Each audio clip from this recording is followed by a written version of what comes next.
So I didn't always feel like I could blend in, and that may in part have had to do with my own identity and not necessarily knowing who I was supposed to be after getting out of the military. I think a lot of what people don't realize is that you never lose your desire to serve, and you never lose like that willingness. So in Team Rubicon, we don't treat veterans like they're damaged. We treat veterans and service members like we have a continued need and desire to serve our community, and that's what we lead with.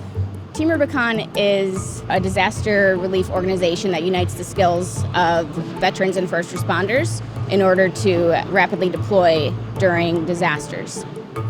So it is for really anybody that has a call to serve. There's a place for you in Team Rubicon. At the end of the day, whether you're working in the office or whether you're out in the field or doing chainsaw work, you tend to be physically exhausted, but you tend to be emotionally lifted as well. I think it serves the person that gets left out, that gets lost in the shuffle, that is underinsured, uninsured, or is elderly or frail. If you gave us a community and said, where would I go? Those are the people we would migrate to immediately. We would go to those homes of the people that don't have that support and help them out. It's difficult to describe. It's a combination of those past experiences coupled with shared experiences during a disaster that brings people together into a very, very close-knit group. As soon as I joined Team Rubicon, when I started that first deployment, after that, I just totally committed to it, and I spent a whole year blowing through my savings and just going from op to op. I think I went on 8 different operations domestically during that year, and I was doing all kinds of stuff from just debris management after a tornado to sawyer operations, muck outs after flooding.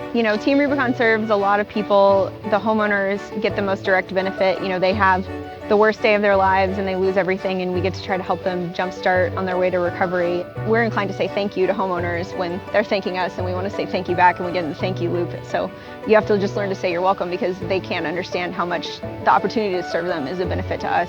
It basically boils down to, if you see something that's fucked up, you just fix it for the betterment of everybody.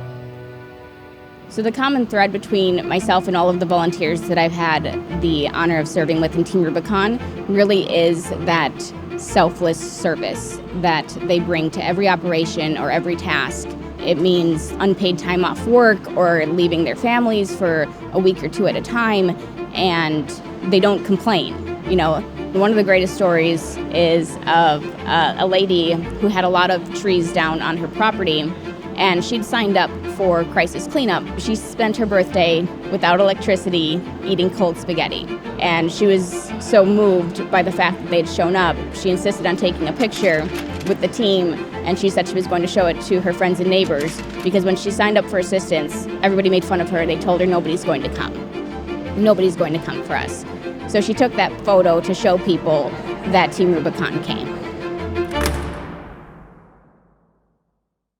Hi everybody, thank you guys so much for watching this video, and thanks to the guys at Team Rubicon for letting us follow around on their adventure. Make sure to like and subscribe for more content in the future, and while I am not an expert on jets, Ed is. F-16 Section 2 airplane. I have that too near.